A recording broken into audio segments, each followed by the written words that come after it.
धारावाहिक विधाता कहानी के अंदर कहानी गुरु गोरखनाथ के वरदान भाग 2। आप देख रहे हैं धारावाहिक विधाता गुरु गोरखनाथ के वरदान 2 में कहानी के अंदर कहानी।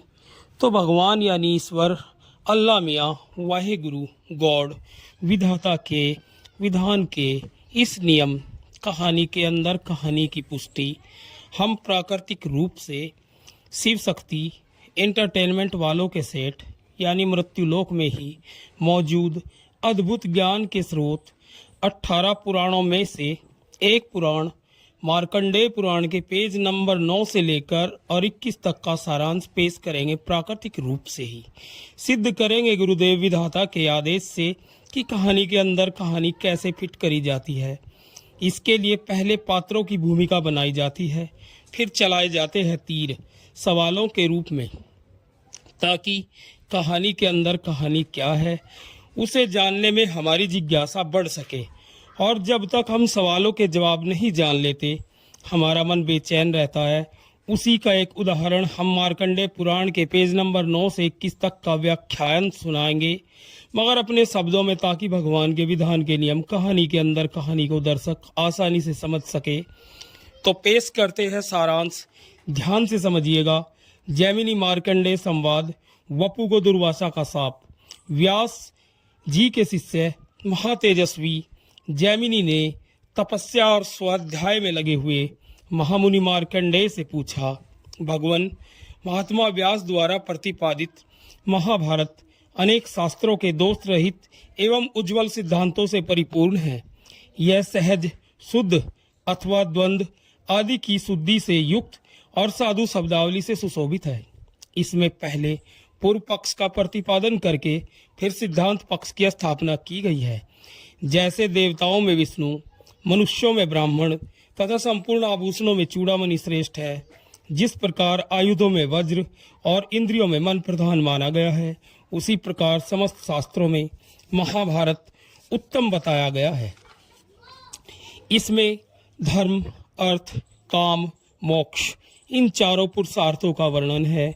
वे पुरुषार्थ कहीं तो परस्पर संबद्ध है और कहीं पृथक पृथक वर्णित है। इसके सिवा उनके अनुबंधों, विषय, संबंध, प्रयोजन और अधिकारी आदि का भी इसमें वर्णन है। भगवान, इस प्रकार यह महाभारत उपाख्यान वेदों का विस्तार रूप है। इसमें बहुत से विषयों का प्रतिपादन किया गया है। मैं इसे यथार्थ रूप से जानना चाहता हूँ, इसलिए आपकी सेवा में उपस्थित हुआ हूँ। देश देश देश देश विराम। कहानी बताना रोककर अब बताते हैं कि भूमिका बांध दी गई है। रूपरेखा तैयार करने के बाद अब छोड़े जाएंगे कारतूस यानी तीर चलाए जाएंगे सवालों के, ताकि आगे की क्या कहानी के अंदर क्या कहानी है जानने में जिज्ञासा बढ़ सके। आदेश गुरुदेव।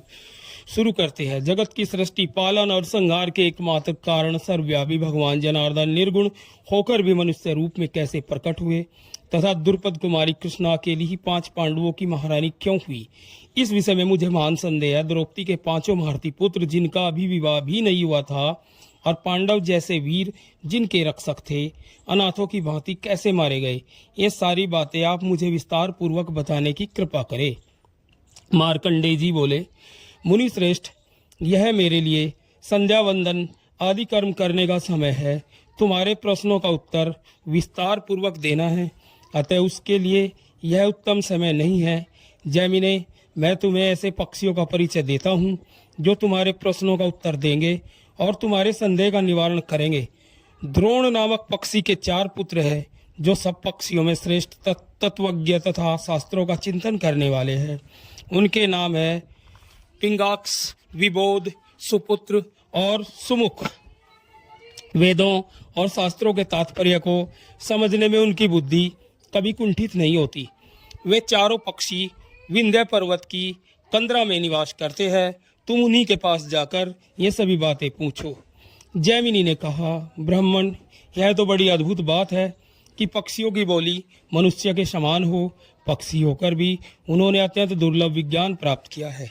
यदि तिर्यक योनि में उनका जन्म हुआ है तो उन्हें तत्वज्ञान कैसे प्राप्त हुआ? वे चारों पक्षी द्रोण के पुत्र कैसे बतलाए जाते हैं? विख्यात पक्षी द्रोण कौन है? जिसके 4 पुत्र ऐसे ज्ञानी हुए, उन गुणवान महात्मा पक्षियों को धर्म का ज्ञान किस प्रकार हुआ? मार्कंडेय जी बोले, मुने ध्यान देकर सुनो। पूर्व काल में नंदन वन के भीतर जब देवर्षि नारद, इंद्र और अप्सराओं का समागम हुआ था, उसी समय की घटना है। एक बार नारद जी ने देवराज इंद्र से नंदन वन में भेंट की। उनकी दृष्टि पड़ते ही इंद्र उठकर खड़े हो गए और बड़े आदर के साथ अपना सिंहासन उन्हें बैठने को दिया। वहां खड़ी हुई अप्सराओं ने भी देवर्षि नारद को विनीत भाव से मस्तक झुकाया। उनके द्वारा पूजित हो नारद जी ने इंद्र के बैठ जाने पर यथा योग्य कुशलक्षेम प्रश्न के अनंतर बड़ी मनोहर कथाएं सुनाई। उस बातचीत के प्रसंग में ही इंद्र ने महामुनि नारद से कहा, देवर से इन अप्सराओं में जो आपको प्रिय जान पड़े उसे आज्ञा दीजिए, यहाँ नृत्य करे। रंभा, मिश्रकेशी, उर्वशी, तिलोत्तमा, घृताची अथवा मेनका, जिसमें आपकी रुचि हो उसी का नृत्य देखिए। इंद्र की यह बात सुनकर द्विज श्रेष्ठ नारद जी ने विनय पूर्वक खड़ी हुई अप्सराओं से कुछ सोचकर कहा, तुम सब लोगों में जो अपने को रूप और उदारता आदि गुणों में सबसे श्रेष्ठ मानती हो, वही मेरे सामने नृत्य यहाँ करे। मार्कंडेय जी कहते हैं, मुनि की यह बात सुनते ही विविनित अप्सराएं एक एक करके आपस में कहने लगी, अरे मैं ही गुणों में श्रेष्ठ हूँ, तू नहीं। इस पर दूसरी कहती, तू नहीं, मैं श्रेष्ठ हूँ। उनका यह ज्ञानपूर्ण विवाद देखकर इंद्र ने कहा, अरे मुनि से ही पूछो, वही बताएंगे कि तुम लोगों में सबसे अधिक गुणवती कौन है। इस प्रकार उनके पूछने पर नारद जी ने कहा, जो गिरिराज हिमालय पर तपस्या करने वाले श्रेष्ठ मुनि श्रेष्ठ दुर्वासा को अपनी चेष्टा से क्षुब्ध कर देगी, उसी को मैं सबसे अधिक गुणवती मानूंगा। उनकी बात सुनकर सबकी गर्दन हिल गई। उन अप्सराओं में से एक का नाम वपु था। उसके मन में मुनियों को विचलित कर देने का गर्व था। उसने नारद जी को उत्तर दिया, जहां नारद जी बताए दुर्वासा मुनि है, वहां आज मैं जाऊंगी। दुर्वासा मुनि को जो शरीर रूपी रथ संचालन करते हैं, जिन्होंने इंद्र रूपी घोड़ों को उस रथ में जोत रखा है, एक अयोग्य सारथी सिद्ध कर दिखाऊंगी। अपने काम के बाण के प्रहार से उनके मन रूपी लगाम को गिरा दूंगी, उनके काबू के बाहर कर दूंगी। यों कहकर वपु हिमालय पर्वत पर गई। वहां महर्षि के आश्रम में उनकी तपस्या के प्रभाव से हिंसक जीव भी अपनी स्वाभाविक हिंसा वृत्ति छोड़कर परम शांत रहते थे। महामुनि दुर्वासा जहाँ निवास करते थे, उस स्थान से 1 कोस की दूरी पर वह सुंदरी अप्सरा ठहर गई और गीत गाने लगी। उसकी वाणी में कोकिल कलरव का सा मिठास था। उसके संगीत की मधुर ध्वनि कान में पड़ते ही दुर्वासा मुनि के मन में बड़ा विस्मय हुआ। वे उसी स्थान की ओर गए जहाँ वह मृदुभाषिनी बाला संगीत की तान छेड़े हुए थी। उसे देखकर महर्षि ने अपने मन को बलपूर्वक रोका और यह जानकर कि यह मुझे लुभाने के लिए आई है, उन्हें क्रोध और अमरस हो आया। फिर तो वे महातपस्वी महर्षि उस अप्सरा से इस प्रकार बोले, आकाश में विचरने वाली मतवाली अप्सरा, तू बड़े कष्ट से उपार्जित किए हुए मेरे तप में विघ्न डालने के लिए आई है। अतः मेरे क्रोध से कलंकित होकर तू पक्षी के कुल में जन्म लेगी।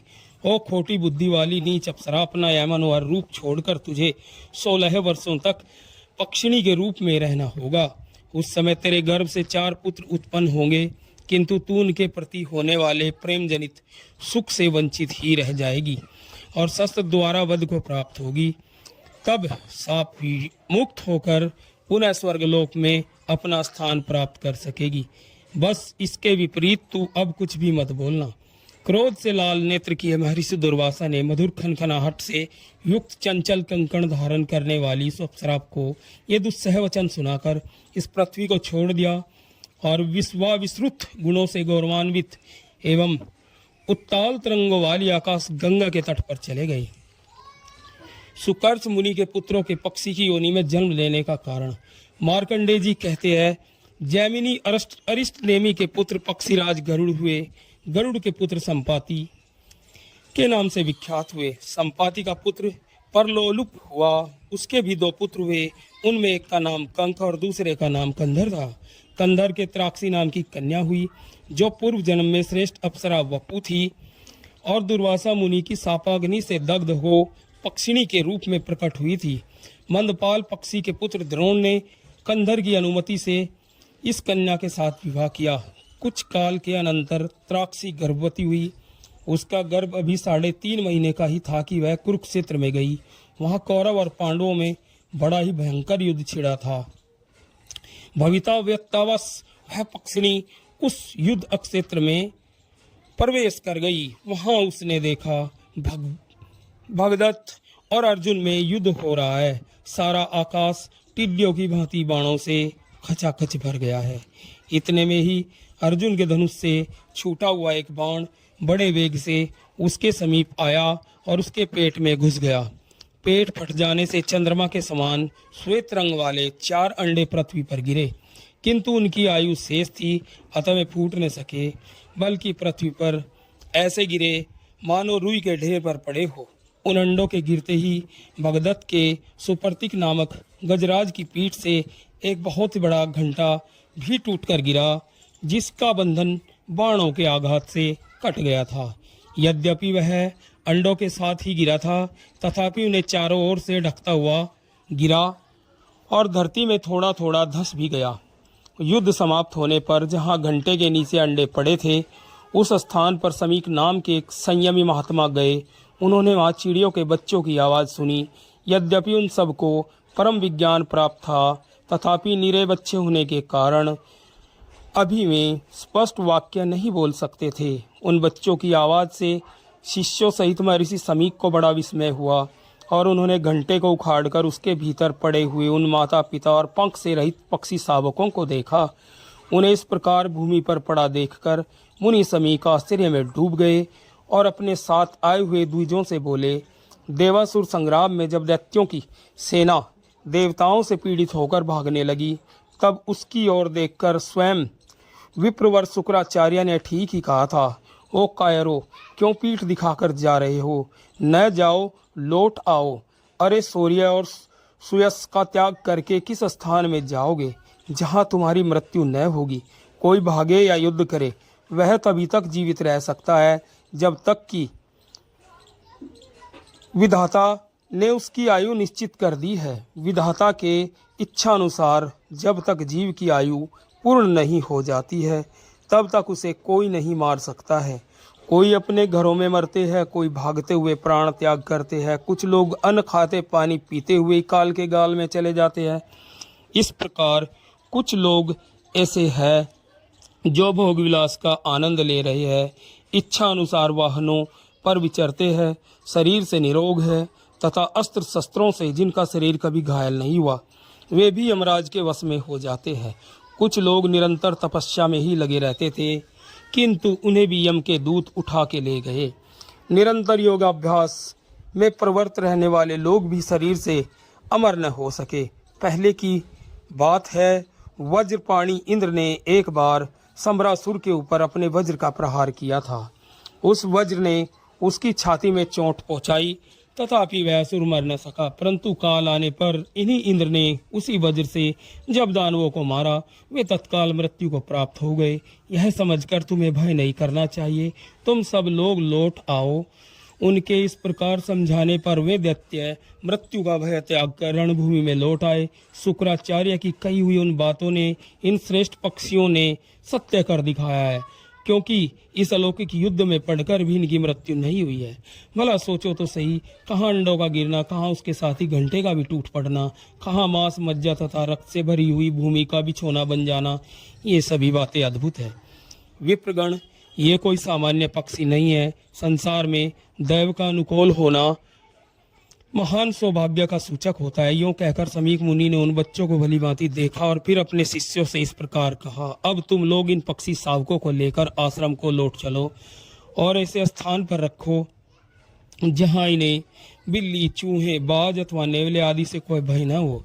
यद्यपि यह ठीक है कि किसी की रक्षा के लिए अधिक प्रयत्न करने की आवश्यकता नहीं, क्योंकि संपूर्ण जीव अपने कर्मों से ही मारे जाते हैं और कर्मों से ही उनकी रक्षा होती है। ठीक इसी समय जैसे इस समय ये पक्षी शावक इस युद्ध भूमि में बच गए हैं, तथापि सब मनुष्यों को सभी कार्य के लिए यत्न अवश्य करना चाहिए, क्योंकि जो पुरुषार्थ करता है वह असफल होने पर भी सत्पुरुषों की निंदा का पात्र नहीं होता। मुनिवर समीक के इस प्रकार कहने पर वे मुनि कुमार उन पक्षियों को लेकर अपने आश्रम को चले गए, जहाँ भांति भांति के वृक्षों की शाखाओं पर बैठे हुए भोरे फलों का रस ले रहे थे। और अनेक तपस्वियों के रहने से जहाँ की रमणीयता बढ़ गई थी, विप्रवर जैमिनी मुनि श्रेष्ठ समीक प्रतिदिन अन्न और जल ले देकर सब प्रकार से रक्षा की व्यवस्था करके उन बच्चों का पालन पोषण करने लगे। एक ही महीना बीतने पर वे पक्षी के बच्चे इतने ऊंचे उड़ गए जितने पर सूर्य के रथ के आने जाने का मार्ग है। उस समय आश्रमवासी कौतूहल भरे चंचल नेत्रों से उन्हें देख रहे थे। उन पक्षी शावकों ने नगर, समुद्र और बड़ी बड़ी नदियों सहित पृथ्वी को वहां से रथ के पहिए के बराबर देखा और फिर आश्रम पर लौट आए। तिर्यक योनि में उत्पन्न हुए महात्मा पक्षी अधिक उड़ने के कारण परिश्रम से थक गए थे। एक दिन महर्षि समीक अपने शिष्यों पर कृपा करने के लिए उन्हें धर्म के तत्व का उपदेश कर रहे थे। उस समय वहाँ महर्षि के ज्ञान के प्रभाव से उन पक्षियों के अंतःकरण में भी ज्ञान प्रस्फुटित हुआ। फिर तो उन सबने महर्षि की परिक्रमा करके उनके चरणों में मस्तक झुकाया। फिर वे बोले, मुनि, आपने भयानक मृत्यु से हमारा उद्धार किया, रहने के लिए जल, भोजन, स्थान दिया। आप ही हमारे पिता और गुरु हैं। हम लोग जब गर्भ में थे तभी माता की मृत्यु हो गई। पिता ने भी हमारी रक्षा नहीं की। आपने पधार कर हमें जीवन दान दिया और शैशव काल में हम लोगों की रक्षा की। हम कीड़ों की तरह सूख रहे थे। आपने हाथी के घंटे को उठाकर हमारे संकट का निवारण किया। अब हम बड़े हो गए हैं, हमें ज्ञान भी हो गया है, अतः आज्ञा दीजिए, हम आपकी क्या सेवा करें। महर्षि समीक अपने पुत्र श्रृंगी ऋषि तथा समस्त शिष्यों से घिरे बैठे थे। उन्होंने जब पक्षी शावकों को शुद्ध संस्कृतमयी स्पष्ट वाणी सुनी तब उन्हें बड़ा कौतूहल हुआ। उनके शरीर में रोमांच आया और उन्होंने पूछा, बच्चों, तुम लोग ठीक ठीक बताओ, तुम्हें किस कारण से ऐसी वाणी प्राप्त हुई है? पक्षियों का रूप और मनुष्य की सी वाणी प्राप्त होने का क्या रहस्य है? पक्षी बोले, मुनिवर, प्राचीन काल में विपुल स्वान नामक एक श्रेष्ठ मुनि रहते थे, जिनके 2 पुत्र हुए, सुकर्ष और तुम्बरु। सुकर्ष अपने चित्त के वश में रखने वाले महात्मा थे। उन्हीं से हम 4 पुत्रों का जन्म हुआ। हम सब लोग विनय, सदाचार एवं भक्तिवश सदा विनीत भाव में रहते थे। पिताजी सदा तपस्या में संलग्न रहते थे और इंद्रियों को काबू में रखते थे। उस समय उन्हें जब जिस वस्तु की आवश्यकता होती हम उसे उनकी सेवा में हाजिर कर देते थे। एक दिन की बात है, देवराज इंद्र पक्षी का रूप धारण कर वहां आए। उनका शरीर बहुत बड़ा था, पंख टूट गए थे, बुढ़ापे ने उन पर अधिकार जमा लिया था। उनकी आंखें कुछ कुछ लाल हो रही थी, सारा शरीर शिथिल जान पड़ता था। वे सत्य, सोच और अक्षमा का पालन करने वाले महात्मा जान पड़ते थे। अत्यंत उदार चित्त जैसे हो मुनि श्रेष्ठ सुकर्ष की परीक्षा लेने आए थे। उनका आगमन ही हमारे लिए श्राप का कारण बन गया। पक्षी रूपधारी इंद्र ने कहा, विप्रवर, मुझे बड़े जोर की भूख लगी है, मेरी रक्षा कीजिए। महाभागमय भोजन की इच्छा से यहाँ आया हूँ, आप मेरे लिए अनुपम सहारा बने। मैं विंध्य पर्वत के शिखर पर रहता था। वहाँ से किसी प्रबल पक्षी के पंख से प्रकट हुई अत्यंत वेग युक्त वायु के झोंके खाकर पृथ्वी पर गिर पड़ा और मूर्छित हो गया। 1 सप्ताह तक मुझे होश नहीं आया। 8वें दिन मूर्छा टूटी। सचेत होने पर मैं भूख से व्याकुल हूँ और भोजन की इच्छा से आपकी शरण में आया हूँ। इस समय मुझे तनिक भी चैन नहीं है। मेरे मन में बड़ी व्यथा हो रही है। विमल बुद्धि वाले महर्षि, अब आप मेरी रक्षा के लिए भोजन दीजिए, जिससे मेरी जीवन यात्रा चालू रहे। यह सुनकर उन पक्षी रूपधारी इंद्र से महर्षि ने कहा, मैं तुम्हारे प्राणों की रक्षा के लिए यथेष्ट भोजन दूंगा। यूँ कहकर द्विज श्रेष्ठ सुकर्ष ने पुनः उनसे पूछा, मुझे तुम्हारे लिए कैसे आहार की व्यवस्था करनी चाहिए? उन्होंने कहा, मुने, मनुष्य के मांस से मुझे विशेष तृप्ति होती है। ऋषि ने कहा, अरे कहाँ मनुष्य का मांस और कहाँ तुम्हारी वृद्धावस्था। जान पड़ता है जीव की दूषित भावनाओं का सर्वथा अंत कभी नहीं होता। अथवा मुझे यह सब कहने की क्या आवश्यकता? जिसे देने की प्रतिज्ञा कर ली हो उसे सदा देना ही चाहिए। मेरे मन में सदा ऐसा ही भाव रहता है। इंद्र से यों कहते हुए अपनी प्रतिज्ञा पूरी करने का निश्चय करके विप्रवर सुकर्ष ने हम सबको शीघ्र ही बुलाया और हमारे गुणों की बारंबार प्रशंसा करते हुए कहा, पुत्रों, यदि तुम लोगों के विचार से पिता परम पूज्य और आदरणीय है तो निष्कपट भाव से मेरे वचन का पालन करो। उनकी यह बात सुनते ही हम सब लोगों ने बड़े आदर के साथ कहा, पिताजी आप जो कुछ भी कहेंगे, जिस कार्य के लिए भी हमें आज्ञा देंगे, उसे हमारे द्वारा पूर्ण किया हुआ ही समझिए। ऋषि बोले, यह पक्षी भूख से पीड़ित होकर मेरी शरण में आया है। तुम लोग शीघ्र ही ऐसा करो जिससे तुम्हारे शरीर के मांस से क्षण भर में इसकी तृप्ति और तुम्हारे रक्त से इसकी प्यास बुझ सके। यह सुनकर हमें बड़ी व्यथा हुई, हमारे शरीर में कंपन और मन में भय छा गया। हम सहसा बोल उठे, इसमें तो बड़ा कष्ट है, यह काम हमसे नहीं हो सकता। कोई भी समझदार मनुष्य दूसरे के शरीर के लिए अपने शरीर का नाश अथवा वध कैसे करा सकता है? अतः हम लोग यह काम नहीं करेंगे। हमारी ऐसी बातें सुनकर वे मुनि क्रोध से जल उठे और अपनी लाल लाल आंखों से हमें दग्ध करते हुए से पुनः इस प्रकार बोले, अरे मुझसे इसके लिए प्रतिज्ञा करा के भी तुम लोग यह कार्य नहीं करना चाहते। अतः मेरे साप से दग्ध होकर तुम लोग पक्षियों की योनि में जन्म लोगे। हमसे यूं कहकर उन्होंने अपनी अंत्येष्टि क्रिया की और दैहिक संस्कार की विधि पूर्ण की। इसके बाद वे उस पक्षी से बोले, खगराज अब निश्चिंत होकर तुम मुझे भक्षण करो। मैंने अपना यह शरीर आहार के रूप में तुम्हें समर्पित कर दिया है। पक्षीराज, जब तक आपने सत्य का पूर्ण रूप से पालन होता रहे, यही तपस्या है। ब्राह्मण दक्षिणा युक्त यज्ञों अथवा अन्य कर्मों के अनुष्ठान से भी वे महान पुण्य नहीं प्राप्त कर सकते हैं जो उन्हें सत्य की रक्षा करने से प्राप्त होता है। महर्षि का यह वचन सुनकर पक्षी रूपधारी इंद्र के मन में बड़ा विस्मय हुआ।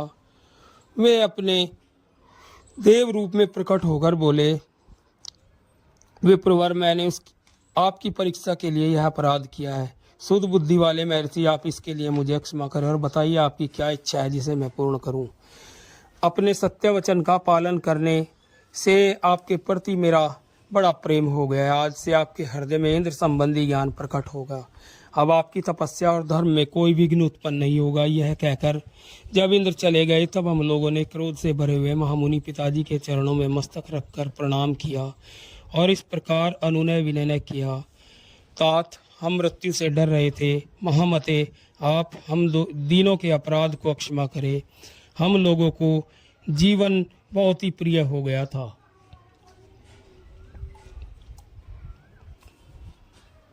चमड़े, हड्डी और मांस के समूह तथा पीप और रक्त से भरे हुए इस शरीर में जहां हमें तनिक भी आसक्ति नहीं रखनी चाहिए, वहीं हमारी इतनी आसक्ति है। महाभाग काम, क्रोध आदि जीव के प्रबल शत्रु है। इनसे विवश होकर यह लोक जिस प्रकार मोह के वशीभूत हो जाता है, उसे आप सुने। यह शरीर बहुत बड़ा नगर है। प्रज्ञा ही इसकी चार दीवारी है, हड्डियां इसके खंभे है, चमड़ा इस नगर की दीवार है जो समूचे नगर को रोके हुए है। मांस और रक्त चर्बी का इस पर लेप चढ़ा है। इस नगर में 9 दरवाजे हैं, 10 नाड़ियां हैं, इसे चारों ओर से घेरे हुए है। चेतना पुरुष इस नगर के भीतर राजा के रूप में विद्यमान है। उसके 2 मंत्री है, मन और बुद्धि में दोनों आपस में शत्रु है और बैर निकालने के लिए प्रयत्न करते ही रहते हैं। 4 ऐसे भी शत्रु है जो चेतन राजा का नाश चाहते हैं। वे है काम, क्रोध, लोभ तथा मोह। जब राजा उन 9 द्वारों को बंद किए रहता है, तब उसकी शक्ति सुरक्षित रहती है और वह सदा निर्भय बना रहता है। वह सबके प्रति अनुराग रखता है, अतः शत्रु उसका पराभव नहीं कर पाते। परंतु जब वह नगर के सब दरवाजों को खुला छोड़ देता है, उस समय राग नामक शत्रु नेत्र आदि द्वारों पर हमला करता है। वह सर्वत्र व्याप्त रहने वाला बहुत विशाल और 5 दरवाजों से नगर में प्रवेश करता है। 3 और भयंकर शत्रु उसके पीछे पीछे इस नगर में घुस जाते हैं। 5 इंद्रिया नामक द्वारों से शरीर के भीतर प्रवेश करके वह दुर्दश हो जाता है और समस्त दरवाजों को काबू करके नगर को नष्ट कर देता है। मन को राग के अधीन हुआ देखकर बुद्धि तत्काल नष्ट हो जाती है, पलायन कर जाती है। जब मंत्री साथ नहीं रहते, तब अन्य पूर्ववासी भी उसे छोड़ देते हैं। फिर शत्रुओं को उसके छिद्र का ज्ञान हो जाने से राजा उनके द्वारा नाश को प्राप्त होता है। इस प्रकार राग, मोह, लोभ तथा क्रोध ये शत्रु मनुष्य की स्मरण शक्ति का नाश करने वाले हैं। राग से काम होता है, काम से लोभ का जन्म होता है, लोभ से सम्मोह अविवेक होता है और सम्मोह से स्मरण शक्ति भ्रांत हो जाती है। स्मृति की भ्रांति से बुद्धि का नाश होता है और बुद्धि का नाश होने से मनुष्य स्वयं भी नष्ट हो जाता है। इस प्रकार जिनकी बुद्धि नष्ट हो चुकी है, जो राग और लोभ के पीछे चलने वाले हैं तथा जीवन का जिन्हें बहुत लोभ है, ऐसे हम लोगों पर आप प्रसन्न होइए। मुनि श्रेष्ठ, यह जो शाप आपने हमें दिया है वह हम पर लागू ना हो। तामसी योनि बड़ी कष्टदायिनी होती है, हम उसे कभी प्राप्त न हो। ऋषि ने कहा, पुत्रों, आज तक मेरे मुख से कभी झूठ बात नहीं निकली, अतः मैंने जो कुछ कहा है वह कभी मिथ्या नहीं होगा। मैं यहाँ देव को ही प्रधान मानता हूँ, उसके सामने पौरुष व्यर्थ है। आज देव इच्छा ने मुझसे बलपूर्वक यह अयोग्य कर्म करा डाला है जिसकी मन में मैंने कभी कल्पना भी नहीं की थी। पुत्रों, तुम लोगों ने मुझे प्रणाम से प्रसन्न किया है, इसलिए तिर्यक योनि में जन्म लेने पर भी तुम्हें परम ज्ञान प्राप्त होगा। ज्ञान से ही तुम सन्मार्ग का दर्शन होगा। तुम्हारे क्लेश और पाप धुल जाएंगे तथा तुम्हारे मन में किसी प्रकार का संशय नहीं रहेगा। इस प्रकार मेरे प्रसाद से ज्ञान पाकर तुम परम सिद्धि को प्राप्त कर सकोगे। भगवान, इस प्रकार पूर्व काल में दैवश पिता ने हमें श्राप दिया, तब से बहुत काल के बाद हम दूसरी योनि में आए, युद्ध भूमि में उत्पन्न हुए, फिर आपके द्वारा हम लोगों का पालन हुआ। दूध श्रेष्ठ, यही हमारे पक्षी होने में आने की कहानी है। संसार में कोई भी जीव ऐसा नहीं है जिसे देव के द्वारा बाधा न पहुंचती हो। समस्त जीव जंतुओं की चेष्टा देव के ही अधीन है। मार्कंडेय जी कहते हैं, उनकी बात सुनकर महाभाग समीक मुनि ने अपने पास बैठे हुए द्विजों से कहा, मैंने तुम लोगों को पहले ही बताया था कि ये कोई साधारण पक्षी नहीं है, कोई श्रेष्ठ तपस्वी है जो युद्ध में जन्म लेकर भी मृत्यु को प्राप्त नहीं हुए। तदनंतर महात्मा समीक मुनि ने अत्यंत प्रसन्न होकर उन्हें जाने की आज्ञा दी। फिर वे वृक्षों और लताओं से सुशोभित पर्वतों में श्रेष्ठ विंध्यगिरि पर्वत पर चले गए। तब से आज तक वे धर्मात्मा पक्षी तपस्या और स्वाध्याय में संलग्न हो समाधि के लिए दृढ़ निश्चय करके उस पर्वत पर ही निवास करते हैं। धर्म पक्षियों द्वारा जैमिनी के प्रश्नों का उत्तर।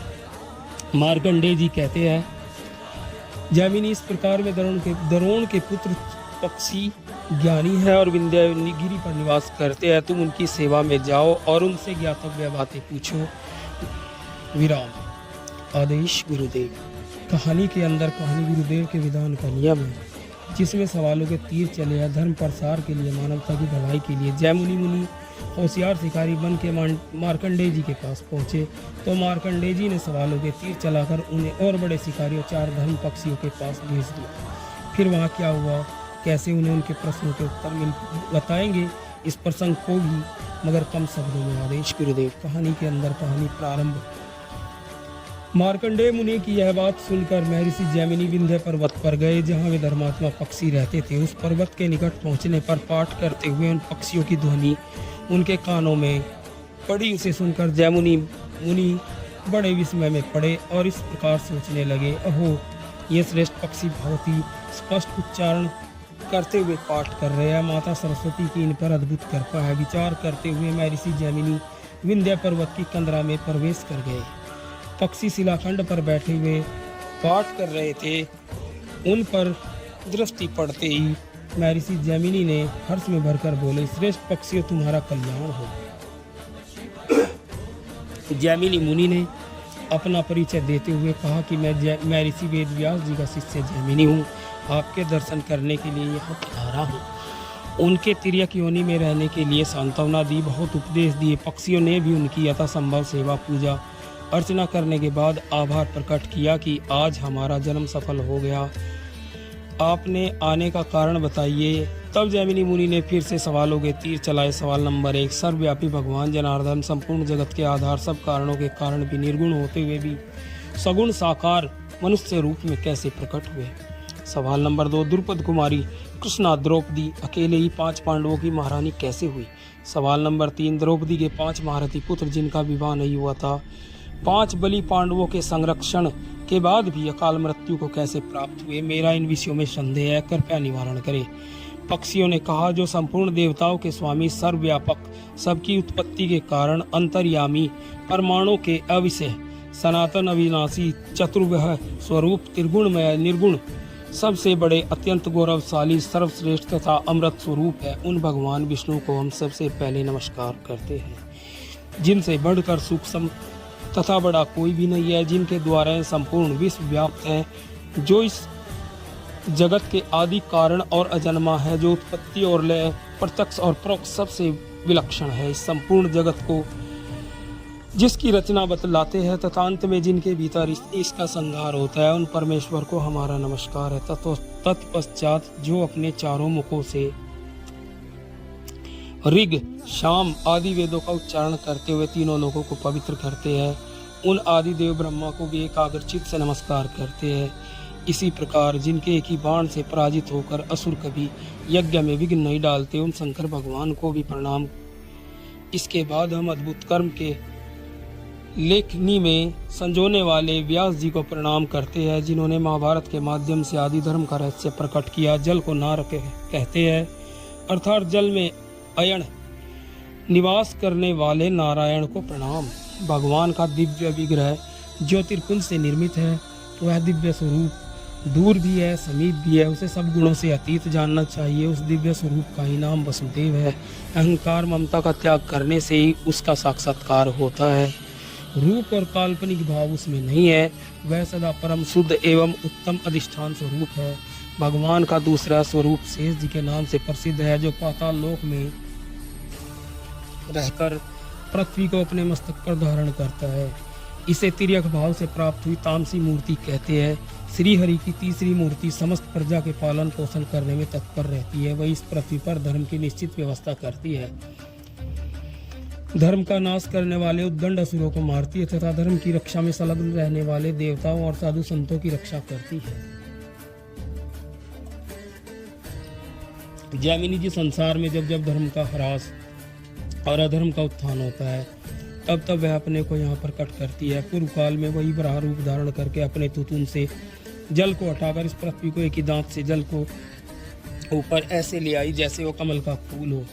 उन्हीं भगवान ने नरसिंह रूप धारण करके हिरण्यकशिपु का वध किया और विपरीचित आदि अन्य दानवों को मार डाला। इसी प्रकार भगवान के वामन आदि और भी बहुत सारे अवतार हैं, जिनकी गणना करने में हम असमर्थ है। इस समय भगवान ने मथुरा में श्री कृष्ण रूप में अवतार लिया है। इस तरह भगवान की वह सात्विकी मूर्ति ही भिन्न भिन्न अवतार धारण करती है। यह अपने पहले सवाल का जवाब है। भगवान पूर्ण काम होते हुए भी धर्म आदि की रक्षा के लिए सदा स्वेच्छा से उत्तीर्ण होते हैं। ब्राह्मण पूर्व काल में त्वष्टा प्रजापति के पुत्र विश्वरूप इंद्र के हाथ से मारे गए थे, इसलिए ब्रह्मत्या ने इंद्र को धर दबाया। इससे उनके तेज की बड़ी अक्षति हुई। इस अन्याय के कारण इंद्र का तेज धर्मराज के शरीर में प्रवेश कर गया, अतः इंद्र निस्तेज हो गए। तत्पश्चात अपने पुत्र के मारे जाने पर त्वष्टा प्रजापति को बड़ा क्रोध हुआ। उन्होंने अपने मस्तक से एक जटा उखाड़कर सबको सुनाते हुए यह बात कही, आज देवताओं सहित तीनों लोग मेरे पराक्रम को देखे। वह खोटी बुद्धि वाला इंद्र भी मेरी शक्ति का साक्षात्कार कर ले, क्योंकि उस दुष्ट ने तपस्या कर्म में लगे हुए मेरे पुत्र का वध किया है। यूं कहकर क्रोध से लाल आंखें किए प्रजापति ने वह जटाग्नि में होम कर दी। फिर तो उस होम कुंड से वृत्त नामक महान असुर प्रकट हुआ, जिसके शरीर से सब और आग की लपटें निकल रही थी। विशाल देह, बड़ी बड़ी दाढ़ें, कटे छटे कोयले के ढेर की भांति शरीर का रंग था। उस महान असुर वृत्तासुर को अपने वध के लिए उत्पन्न देख इंद्र भ्रम से व्याकुल हो उठे। उन्होंने संधि की इच्छा से सप्तऋषियों को उसके पास भेजा। संपूर्ण भूतों के हित साधना में लगन रहने वाले वे महर्षि बड़ी प्रसन्नता के साथ गए और उन्होंने कुछ शर्तों के साथ इंद्र और वृत्तासुर में मित्रता करा दी।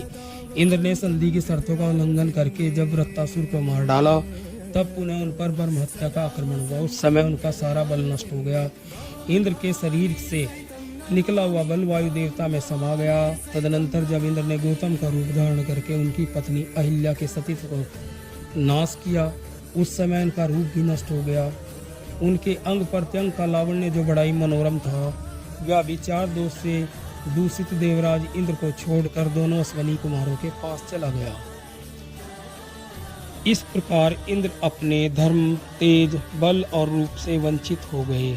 यह जानकर दैत्यों ने उन्हें जीतने का उद्योग प्रारंभ किया। मामूने उन दिनों पृथ्वी पर जो अधिक पराक्रमी राजा थे, उन्हीं के कुलों में देवराज को जीतने की इच्छा रखने वाले अत्यंत बलशाली दैत्य उत्पन्न हुए। कुछ काल के अनंतर यह पृथ्वी पाप के भारी भार से पीड़ित हो मेरु पर्वत के शिखर पर, जहाँ देवताओं की दिव्य सभा गई, वहां पहुंचकर उसने दानवों और दैत्यों से होने वाले अपने खेद का कारण बताया। वह बोली, देवताओं, आपने पूर्व काल में जिन महापर पराक्रमी असुरों का वध किया है, वे सब इस समय मनुष्य लोक में जाकर राजाओं के घर में पैदा हुए हैं। ऐसे दैत्यों को अनेक अक्षौहिणी सेनाएं हैं। मैं उनके भार से पीड़ित होकर नीचे की ओर धसी जाती हूँ। आप लोग ऐसा कोई उपाय करें जिससे मुझे शांति मिले। पक्षी कहते हैं, पृथ्वी के यूं कहने पर संपूर्ण देवता अपने अपने तेज के अंश से पृथ्वी पर अवतार लेने लगे। उनके अवतार के दो ही उद्देश्य थे, प्रजाजनों का उपकार और पृथ्वी के भार का अपहरण। इंद्र के शरीर से जो तेज प्राप्त हुआ था, उसे स्वयं धर्मराज ने कुंती के गर्भ में स्थापित किया। उसी से माँ तेजस्वी राजा युधिष्ठिर का जन्म हुआ। फिर वायु देवता ने इंद्र के ही बल को कुंती के उदर में स्थापित किया। उससे भीम उत्पन्न हुआ। इंद्र के आधे अंश से अर्जुन का जन्म हुआ। इसी प्रकार इंद्र का सुंदर रूप अश्विनी कुमारों द्वारा माद्री के गर्भ में स्थापित किया गया था, जिससे अत्यंत कांतिमान नकुल और सहदेव उत्पन्न हुए। इस प्रकार देवराज इंद्र 5 रूपों में अवतीर्ण हुए।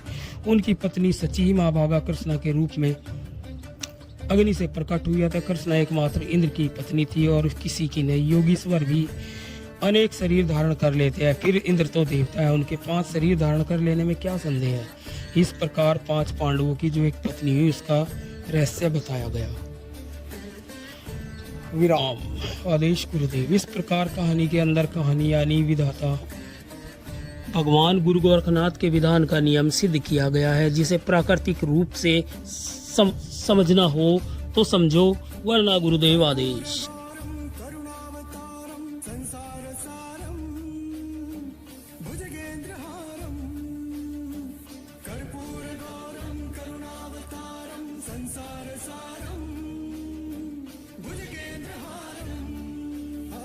सदा वसन्तं हृदयारविन्दे, सदा वसन्तं हृदयारविन्दे, भवं भवानी सहितं नमामि, भवं भवानी सहितं नमामि।